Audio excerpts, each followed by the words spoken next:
আসসালামু আলাইকুম রহমতুল্লাহি বারাকাতুহু। প্রিয় ভাই ও বোনেরা, আজ আমরা কোরআনের এক অসাধারণ গল্প শুনব। রানী বিলকিসের গল্প।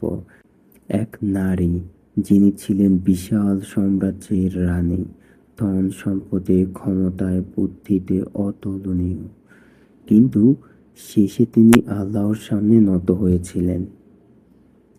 আল্লাহ নিজে সূরা নামলের 15 থেকে 44 নম্বর আয়াতে এই গল্প বলেছেন। আমি প্রতিটি আয়াত, প্রতিটি সংলাপ খুব স্পষ্ট করে ব্যাখ্যা করব, যাতে তোমরা সবকিছু সহজে বুঝতে পারো। চলো তাহলে শুরু করি। আল্লাহ বলেন, আমি দাউদ ও সুলাইমানকে জ্ঞান দান করেছিলাম, আর তারা উভয়ে বলেছিল, সকল প্রশংসা আল্লাহর, যিনি আমাদের তার অনেক মুমিন বান্দাদের উপর মর্যাদা দিয়েছেন। সুলাইমান আলাইসাল্লামের কাছে ছিল অসাধারণ ক্ষমতা। পাখির ভাষা বুঝতেন। জিন, মানুষ, পশু সবাই তার আদেশ মানত। একদিন তিনি পাখিদের পরিদর্শন করছিলেন। হুদহুদ পাখি অনুপস্থিত। তিনি বললেন, আমি তাকে অবশ্যই কঠিন শাস্তি দিব অথবা জবাই করব, যদি সে আমার কাছে স্পষ্ট প্রমাণ নিয়ে না আসে। অল্পক্ষণ পরে হুদহুদ এসে বলল, আমি কিছু জেনেছি যা তুমি জানো না।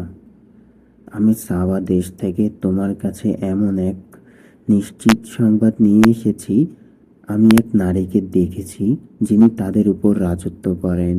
তাকে সব কিছু দেওয়া হয়েছে এবং তার এক মহান সিংহাসন আছে। কিন্তু আমি দেখেছি যে তিনি ও তার সম্প্রদায় সূর্যকে সেজদা করে। শয়তান তাদের কাজগুলোকে তাদের কাছে সুন্দর করে দেখিয়েছে এবং তাদেরকে আল্লাহর পথ থেকে বিরত রেখেছে। ফলে তারা সঠিক পথ পায় না। একটা ছোট্ট পাখি আল্লাহর হুকুমে দাওয়া করছে। সুলাইমান আলাইসাল্লাম চিঠি লিখলেন, বিসমিল্লাহির রহমানির রহিম। আমার বিরুদ্ধে অহংকার করো না এবং আমার কাছে আত্মসমর্পণ করো। মুসলিম হয়ে এসো। চিঠি পেয়ে রানী বিলকিস বললেন, হে পরিষদবর্গ, আমার কাছে এক সম্মানিত চিঠি এসেছে। তিনি চিঠি পড়ে শোনালেন। তারপর বললেন, হে পরিষদবর্গ, আমার ব্যাপারে তোমাদের পরামর্শ দাও। আমি কোনো সিদ্ধান্ত নেওয়ার আগে তোমাদের মতামত ছাড়া কিছু করি না। তারা বলল, আমরা শক্তিশালী এবং কঠিন যোদ্ধা, সিদ্ধান্ত তোমার হাতে। রানী বললেন, রাজারা যখন যে কোনো জনপদে প্রবেশ করে তখন তা ধ্বংস করে এবং সেখানকার সম্মানিত লোকদের অপমানিত করে। তারা এভাবে করে থাকে, আর আমি তাদের কাছে এক উপহার পাঠাবো। দেখি দূতরা কে নিয়ে আসে। দেখো কত বিচক্ষণ, যুদ্ধ চান না, শান্তির পথ খোঁজেন। সুলাইমান আলাইসাল্লাম বলেন, হে আমার নেতৃত্ববৃন্দ, তোমাদের মধ্যে কে আছে যে রানীর বিলকিসের সিংহাসন আমার কাছে নিয়ে আসতে পারবে? তারা আমার কাছে আত্মসমর্পণ করে আসার আগেই। এক শক্তিশালী জিন বলল, আমি এই সিংহাসন তোমার কাছে নিয়ে আসব, তুমি তোমার জায়গা থেকে উঠার আগেই। আর আমি সত্যিই খুব শক্তিশালী এবং বিশ্বস্ত। তারপর যার কাছে কিতাবের জ্ঞান ছিল তিনি বললেন, চোখের পলক ফেলার আগেই নিয়ে আমি সেই সিংহাসন তোমার কাছে নিয়ে আসব।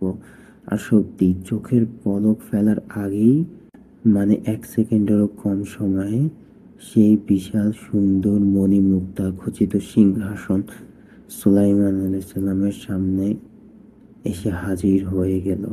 সুলাইমান আলাইসাল্লাম বললেন, এটা আমার রবের অনুগ্রহ। তিনি আমাকে পরীক্ষা করেছেন, দেখছেন আমি কৃতজ্ঞ না অকৃতজ্ঞ। যে কৃতজ্ঞ হয় তার কৃতজ্ঞতা তার নিজেরই উপকারে আসে, আর যে অকৃতজ্ঞ হয় সে নিজেরই ক্ষতি করে। নিশ্চয়ই আমার রব অভাবমুক্ত, অসীম দয়ালু।